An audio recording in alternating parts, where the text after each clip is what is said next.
முருகன் அருளால் நமக்கு எல்லாமே கிடைக்கிது.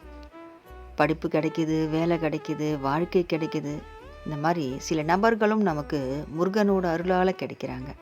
அவங்க நம்ம மேலே அன்பு காட்டுறாங்க, நம்மளும் அவங்க மேலே அன்பு காட்டுறோம். அந்த நம்மளுடைய வாழ்க்கையோட தருணமே ரொம்ப சந்தோஷமாக மாறிடுது நமக்கு. ஒவ்வொரு நாளும் ஒவ்வொரு கணமும் நமக்கு இனிமையாக போயிட்டுருக்கும். அப்படி இனிமையாக போயிட்டு இருக்கும்போது தான் நமக்கு அன்பானவங்க நம்மளை விட்டு பிரிஞ்சு போயிடுறாங்க. பிரிஞ்சு போயிட்டு அவங்க நம்மளை உதாசீனமாக படுத்திட்டு போயிடுறாங்க.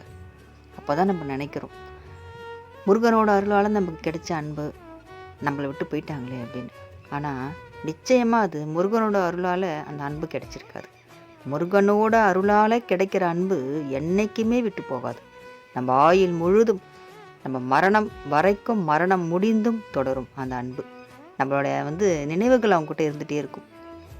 கடைசி வரைக்கும் நம்மளை பிரியவே மாட்டாங்க. அன்பால் இணைஞ்சவங்க அப்படி பிரிஞ்சிட்டாங்கன்னா அது அன்பே கிடையாது. அதனால் முருகனோட அருள் பெற்ற அன்பு நமக்கு நீடிக்கும். நம்மளை விட்டு போயிட்டாங்கன்னா அவங்க அது நமக்கானவங்க இல்லை. முருகனோட அருள் நமக்கு கிடைக்கும். அன்பானவங்க நம்மக்கிட்ட இருப்பாங்க, எப்பவும் இருப்பாங்க, பிரியாமலே நம்ம வாழ்க்கை முழுதும் இருப்பாங்க. முருகன் மாதிரியே. வெற்றிவேல் முருகனுக்கு அரோகரா.